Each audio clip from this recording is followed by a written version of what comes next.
Evening and welcome to another edition of Today with Dr. Wendy. Well, my co-host Larry Dersham and I, although we're lawyers, are also sports fans. So we are very excited to be broadcasting on the eve of one of the most important sports days of the year. And that, of course, is Super Bowl Sunday. Now, a couple of fun facts.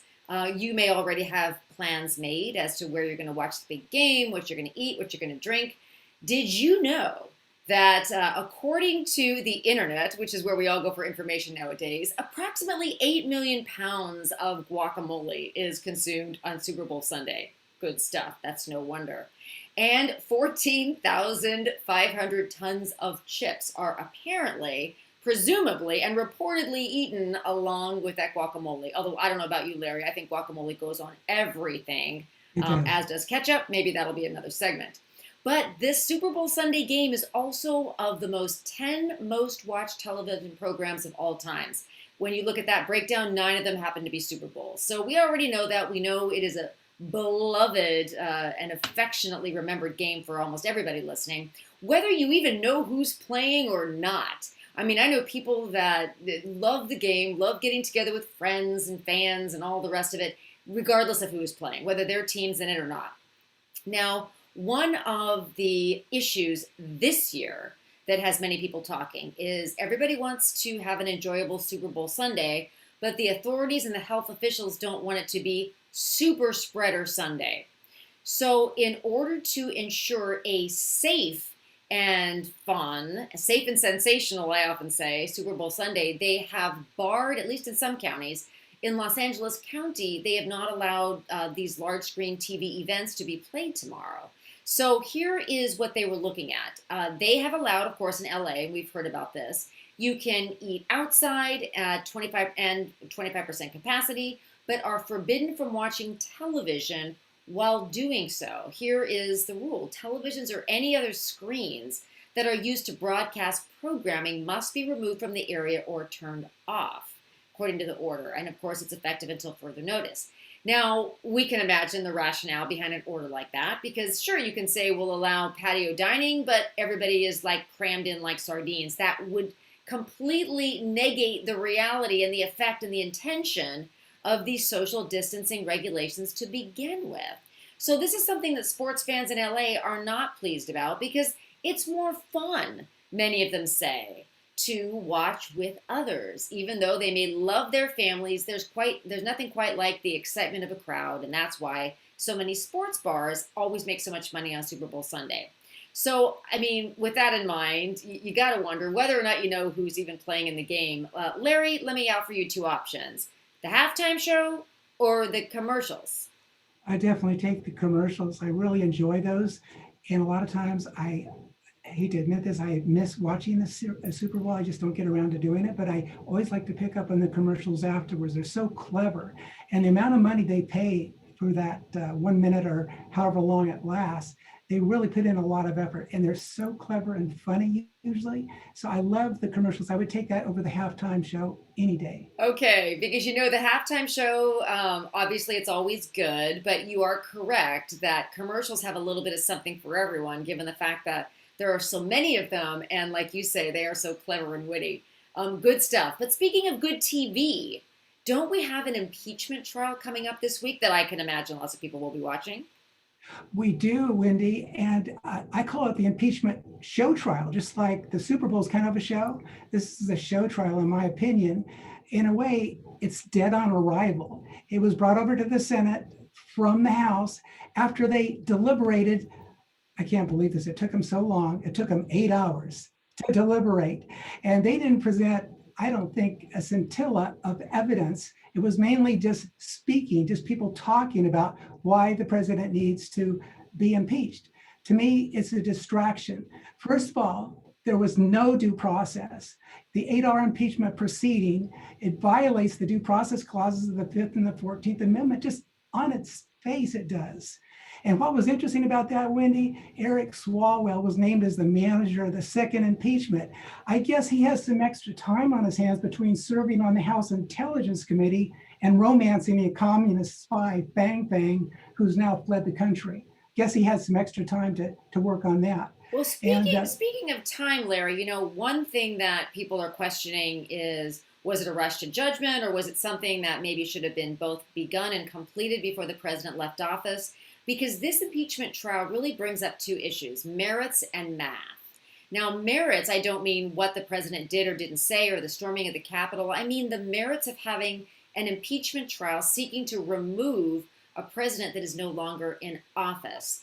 And lots of senators have been really speaking out on that issue, saying we don't even need necessarily to talk about what he did or didn't say or whether or not he should have been impeached. But because private citizen Trump is in a very different position than any other sitting president had been, haven't been that many, and the president is two of those, he's in a very different position to where we can make that argument as senators that maybe it is not really the same thing or shouldn't be treated the same. I understand that you can go back to the year 1876 and find that there was a war secretary who was impeached once he was out of office and thereafter acquitted. But is this really what the impeachment process was designed for? And Larry, along those lines, if that's true, what would stop Republicans, for example, of going back and seeking to impeach President Obama, or Democrats seeking to impeach President Bush? I mean, if there's no longer going to be a requirement that the target still be in office, where would that end? exactly. I hope it's thrown out. Article 2, Section 4 says, yeah, you have to be in office to be impeached. Article 1, Section 3, Clause 3 says that that the Chief Justice of the Supreme Court will preside. Well, they're going to put in Senator Patrick Leahy, a Democrat who already has expressed animus towards President Trump. How fair would that be? And if I could quickly jump over to something, this just came in yesterday. It's amazing and it's good news.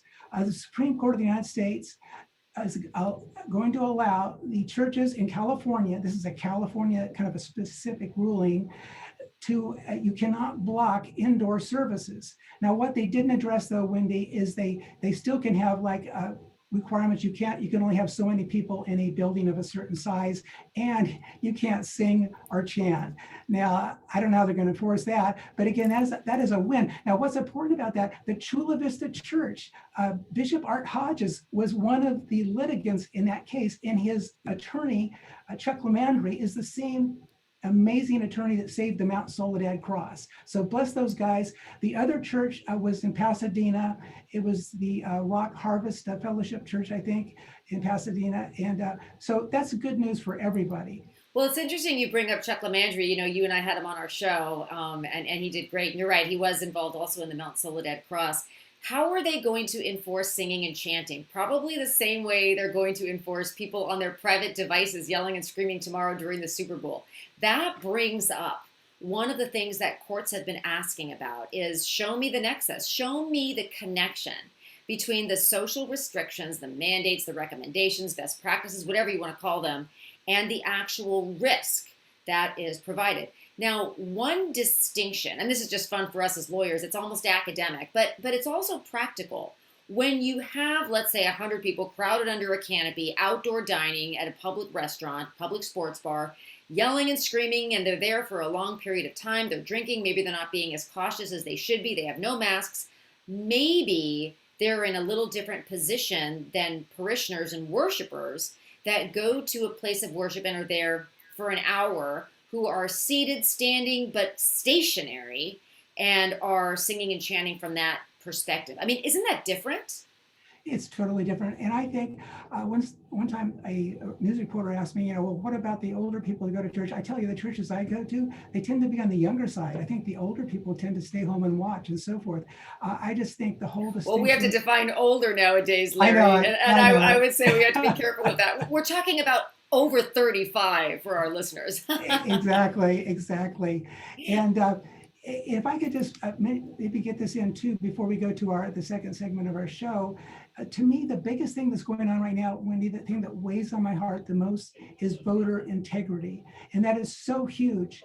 Well, they just came out with a 2-hour documentary by Mike Lindell, the My Pillow guy. And I'm just saying, I don't know if it's true or false, but he's got experts on there, cybersecurity experts that if they don't work for the government now, they did. And they're like generals and very high up people. And they have proof, they claim, that we have been cyber attacked in the most massive way possible. So I'm just saying, I'm going to give you the website. Everybody should watch this and you make up your own mind.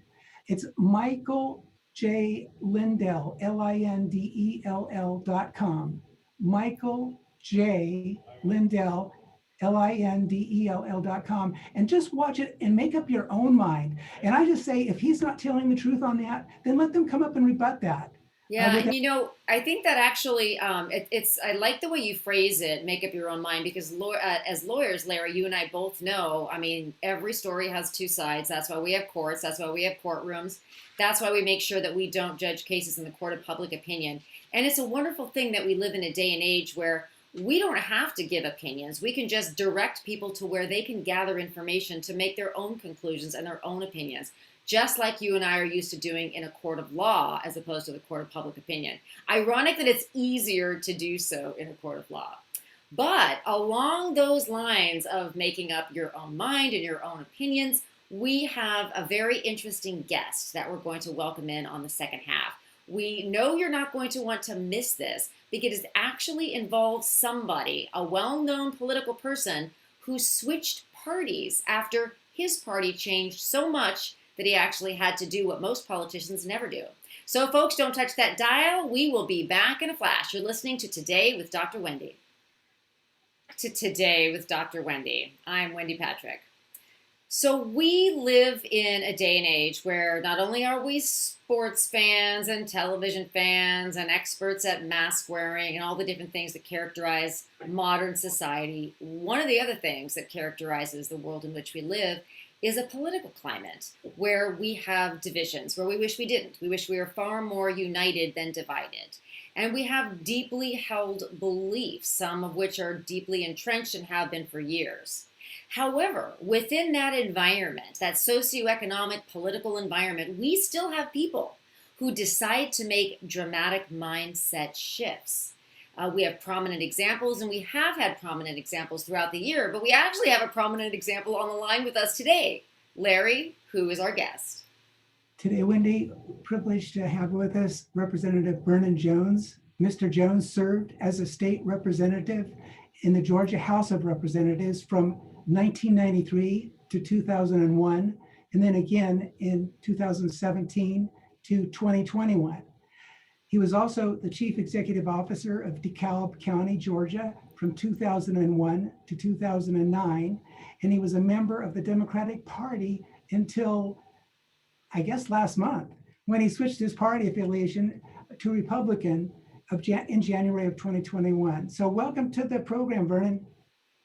Thank you so much, Larry. Thank you, Dr. Reggie. I'm honored to share you guys and have your viewers or your listeners, I should say, that enjoy this.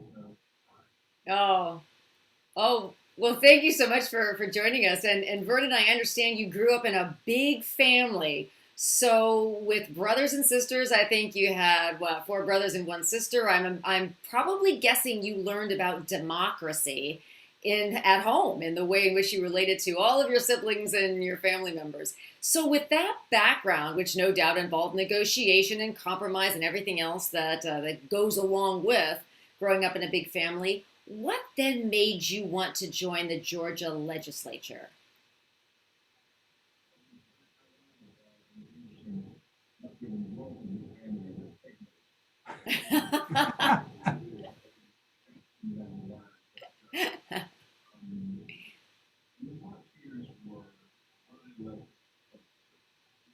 Amen.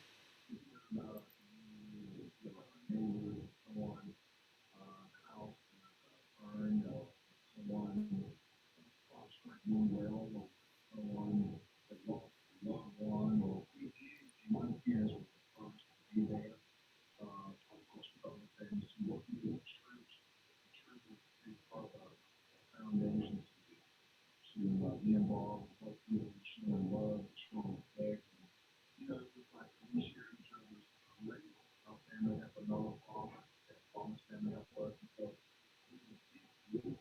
and my dad always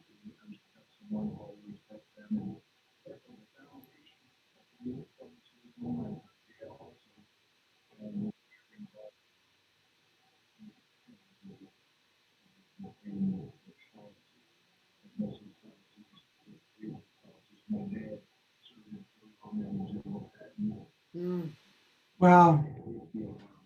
Sure.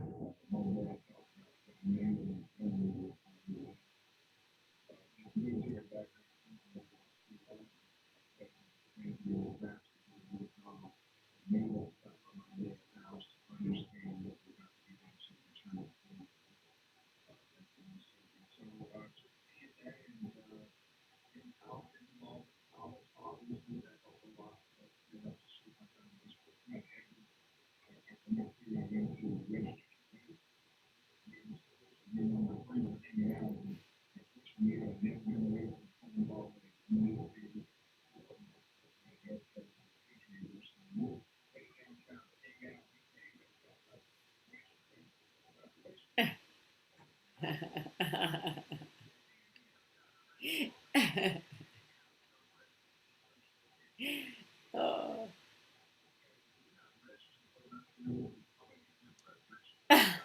Uh, wow. Hey, Vernon, I saw you, I think for the first time at the Republican National Convention. I think it was back in August of 2020, and you were amazing. You gave that great talk. I think people can still pull that up on YouTube. But I'm really interested. You were a lifelong Democrat. So what caused you to switch parties and become a Republican?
Yes.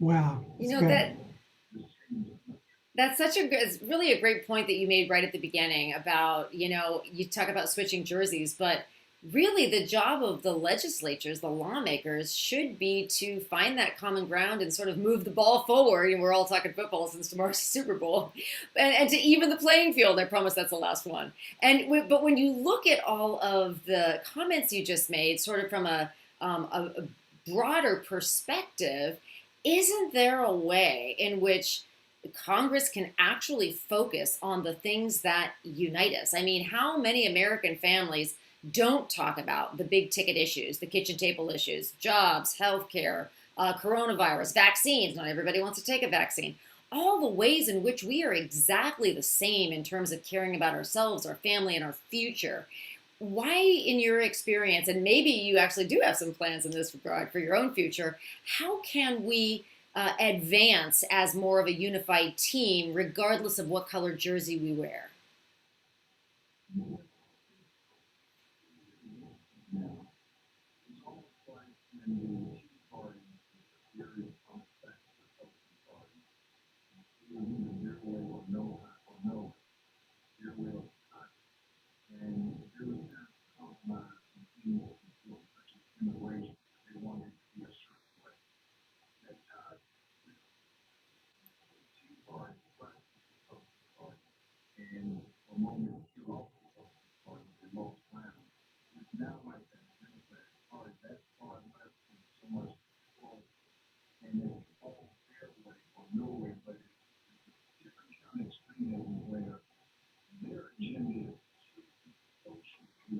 Yes.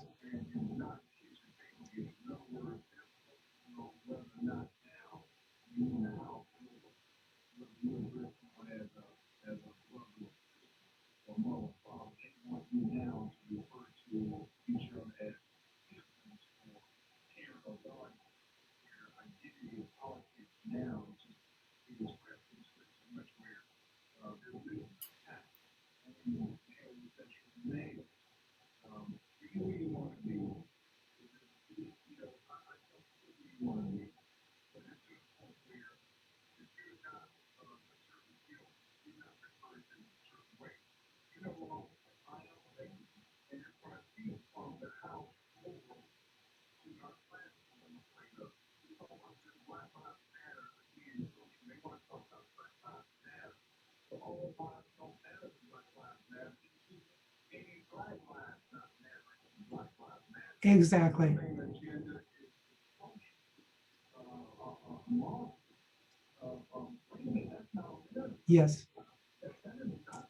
That's not the way this church is. No, it's frowned upon. So you cannot now. You know, AOC, you know, it's so Democratic Party now. That's why where you can't find people. That's in the media. Even in right now, we have clearly taken a position. They decide they have a party that they face. And so the messaging now is so divisive. And you give an example of what happened in Washington, D.C. on January 6th. It was not this president didn't set out to do that. That's just incorrect.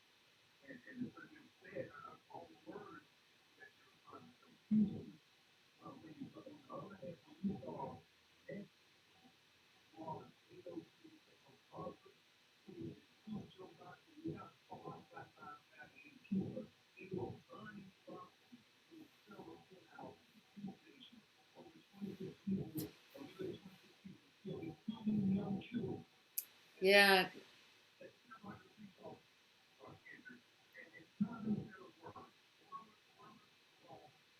Now, direction anywhere from there, and the media plays a big role. Look at that Boston Dynamics, Molly, my last name.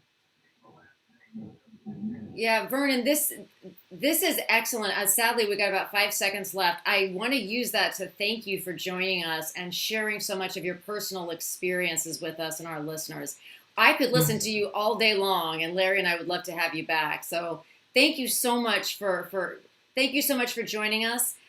Thank you to our listeners. You're listening to Today with Dr. Wendy, Headlines with a Silver Lining. Have a wonderful, safe Super Bowl Sunday. We will be back next week. God bless you.